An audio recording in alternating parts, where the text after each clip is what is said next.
الرحمن الرحیم۔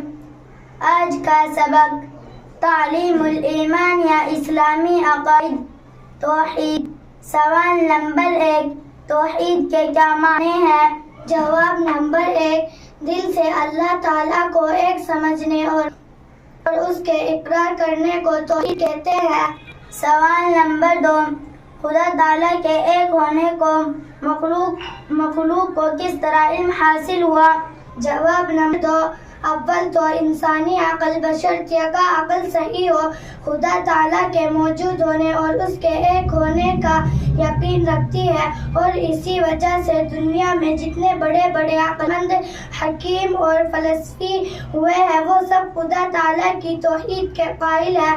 دوسرے یہ کہ خدا تعالیٰ کے پیغمبروں نے بالاتفاق مخلوق کو توحید کی تعلیم دی اور بتایا کہ اللہ تعالیٰ ایک ہے، اس جیسا اور کوئی دوسرا نہیں۔ سوال نمبر 3، کیا قرآن مجید میں توحید کی تعلیم دی گئی ہے؟ جواب نمبر 3، ہاں، قرآن مجید میں توحید کی تعلیم کامل طریقے اور اعلیٰ درجے پر دی گئی ہے، بلکہ آج دنیا میں صرف قرآن مجید ہی ایسی کتاب ہے جو خالص توحید کی تعلیم دیتی ہے۔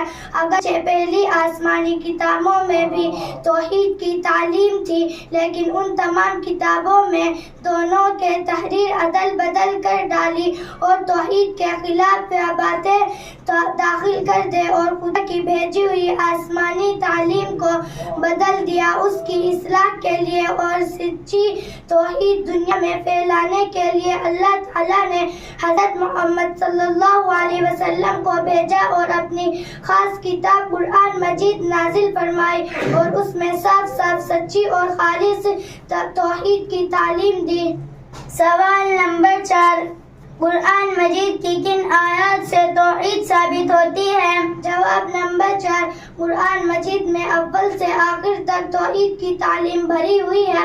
چند آیتیں یہ ہیں: وَإِلَٰهُكُمْ إِلَٰهٌ وَاحِدٌ لَا إِلَٰهَ إِلَّا هُوَ الرَّحْمَٰنُ الرَّحِيمُ، یعنی تمہارا معبود ایک اللہ ہے، اس کے سوا کوئی معبود نہیں، وہ بہت بخشنے والا ہے۔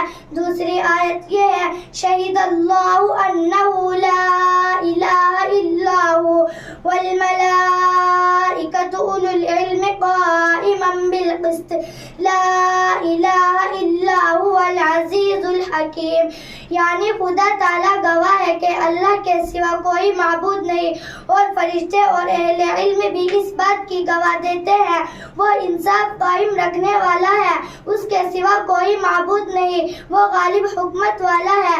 اسی طرح اور بے شمار آیتیں خدا کی توحید کی تعلیم دیتی ہے، جیسے قل هو اللہ احد، تو کہ اللہ ایک ہے۔ سوال نمبر 5، خدا تعالیٰ کے ذاتی نام کیا ہیں؟ جواب نمبر 5، خدا تعالیٰ کا ذاتی نام اللہ ہے، اس کو اسم ذات اور اسم ذاتی بھی کہتے ہیں۔ سوال نمبر 6، لفظ اللہ کے سوا خدا تعالیٰ کے اور ناموں کو جیسے خالق، رزاق وغیرہ کیا کہتے ہیں؟ جواب نمبر 6، لفظ اللہ کے سوا خدا تعالیٰ کے اور ناموں کو صفاتی نام کہتے ہیں۔ سوال نمبر 7، صفاتی نام کے کیا معنی ہیں؟ جواب نمبر 8، خدا تعالیٰ کی بہت سی صفتیں ہیں، جیسے قدیم ہونا یعنی ہمیشہ سے ہونا اور ہمیشہ رہنا، عالم یعنی ہر چیز کو جاننے والا ہونا، قادر یعنی ہر چیز پر اس کی طاقت اور قدرت ہونا، حی یعنی زندہ ہونا وغیرہ۔ تو جو نام کے ان صفتوں میں سے کسی صفت کو ظاہر کرے اس کو صفاتی نام کہتے ہیں۔ سوال نمبر 8، خدا تعالیٰ کا ذاتی نام تو ایک لفظ اللہ ہے، اس کے صفاتی نام کتنے ہیں؟ سوال نمبر 8، خدا تعالیٰ کا ذاتی نام تو ایک لفظ اللہ ہے، اس کے صفاتی نام کتنے ہیں؟ جواب نمبر 8، قرآن مجید میں اللہ تعالیٰ نے فرمایا ہے وَلِلَّهِ الْأَسْمَاءُ الْحُسْنَى فَادْعُوهُ بِهَا، یعنی خدا تعالیٰ کے بہت سے اچھے نام ہیں تو انہیں ناموں سے اسے پکارا کرو، اور حدیث شریف میں ہے إِنَّ اللہ تعالی 99 اسما 100 الا واحدہ، بے شک اللہ تعالیٰ کے 99 یعنی ایک کم 100 نام ہے